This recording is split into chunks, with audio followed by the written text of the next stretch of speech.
Era kigenda kuteekebwako emikono. Kakati mwegaba NUD e Masaka tukulumizza ekiwandiiko kino era nebubaako nemusaba ensonga ezo ze munokoddeyo ezinaaba tezikoleddwako engambo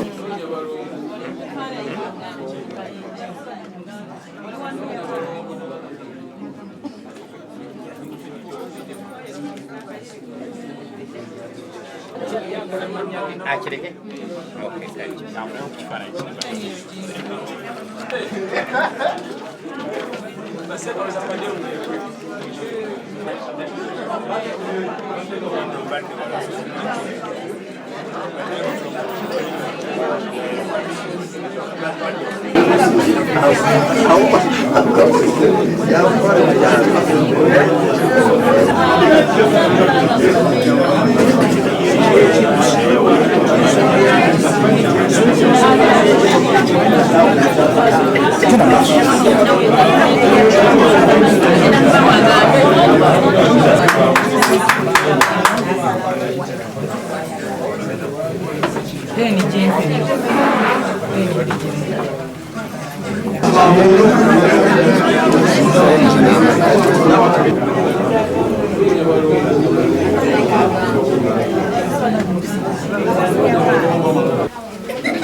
Twagala okwanukula omwogezi w'ekibiina kyaffe era nga ye loopu wa Parliament ku nsonga zeyafulumizza mu kiwandiiko kye yatadde ku mikutu ne mu mawulire nti ffe nga Bannamasaka wano we tuyimiridde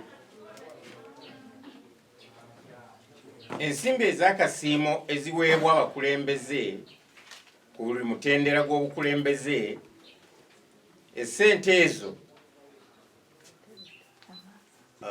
tebangako nguzi ku buli mutendera zigerekebwa officers ba gavumenti nga basinziira ku bugazi bw'obuvunaanyizibwa bwa office omuntu gy'abaamu. Mu Parliament mwatuula mulimu olukiiko lulamba oluyitibwa Parliamentary Commission nga luno bwe lulina obuvunaanyizibwa okugereka buli nnusu esaasaanyizibwa mu kizimbe kino. Honorable Joel Law bw'abanga mu kumanya kwe sente za honorary gratuity Mpuuga ze yafunye yabadde nguzi, tusaba akise mu buwandiike nti ekisanja kye bwe kinaggwako bazimuwa. Kya Nuupu kyalina commissioner eyali atuula ku lukiiko luno. Twagala okumanya ensonga eno bwe yajja enteesa ye yali egamba etya. Commission ya Parliament yemu yegerekera buli mubaka essente zaafuna nga honorary gratuity bw'abanga avudde mu Parliament.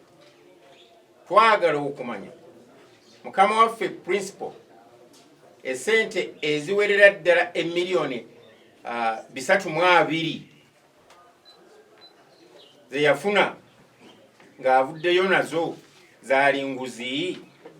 Buli mwaka buli mubaka wa Parliament afuna honorary gratuity. Musango ki okuba oguddiziddwa nga eyali Lope afunye eyiye? Ababaka ba Nuupu bo nga tebakomererwanga ku nninga olw'okufuna sente ez'ekika kino. Mu ndaba yaffe waliwo olukwe olutongole naye nga si lulangirire olukyoboola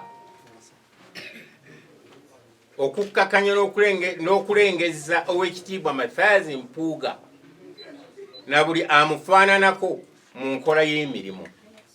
Nga kino kikolebwa mu bugenderevu ddala obusibuka ku kitebe kya Nuupu. Ensonga eno lyerimu ku kkubo erikozeseddwa okuwugula, okwerabiza n'okuwuddisa abantu okuva ku kibuuzo ekinene ennyo ekibadde kyebuuzibwa nti ebikolebwa munda mu kibiina kya Nuupu nga kyotadde okuvuma n'okutyoboola abakulembeze ku mitendera gwa Parliament. Abo ababikola bakoleraani? Nga bannamasaka ebyobufuzi tetwabiyingiramu lwa kinyumo. Twalina era tulina ebigendererwa mu nsonga zaffe.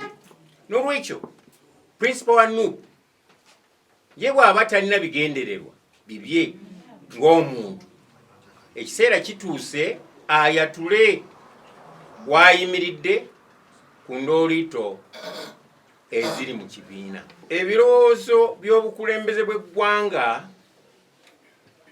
Pulezidenti wa Nuupu kumusaba abyawule ku biruubirirwa bya famire ye.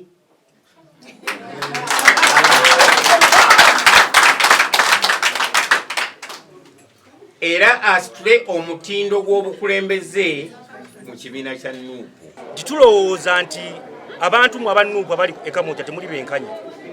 Emabega waliwo ebyayitiŋŋana nti Kosasi ku lipooti y'ekisaawe ky'ennyonyi akawumbi n'okusoba zaafuluma mbu era ne bitambula nnyo.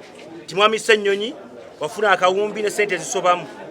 Naye twebuuza pulezidenti w'ekibiina ye nga teyavaayo n'abaako kyanoonyereza ku eyo ensonga.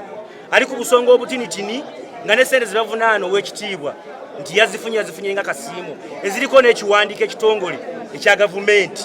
Tetugenda kufuga ggwanga lino ffe ng'aba Nuupu nga mulimu ebyana n'abaana.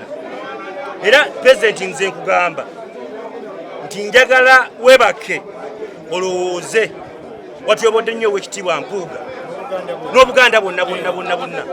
Mpuuga yajja amaze emyaka 10 mu Parliament nga talina nakakiiko kakulya naye golowooza abadde mujega nnyo yakibuuza n'okibuuza naye gwe n'ovaayo n'omutyobola ku bukadde 5 obuliko n'ekiwandiiko zatanaba nakufuna nga gwe wali ova mu Parliament wafuna obukadde 307 ng'omazeeyo emyaka 3.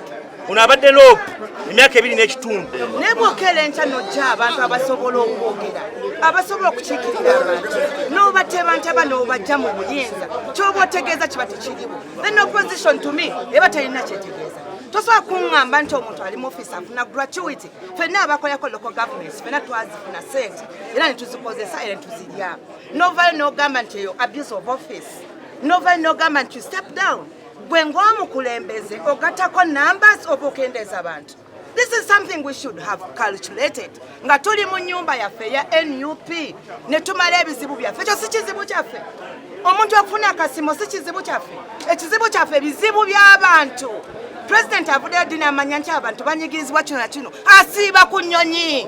Alinnya nnyonyi ezo sente z'abantu zamuwa musolo. Oba kiwulira tubalaba mu ki mu models bamodelinga bali mu fashion shows. Ebyo ebizibu by'abantu.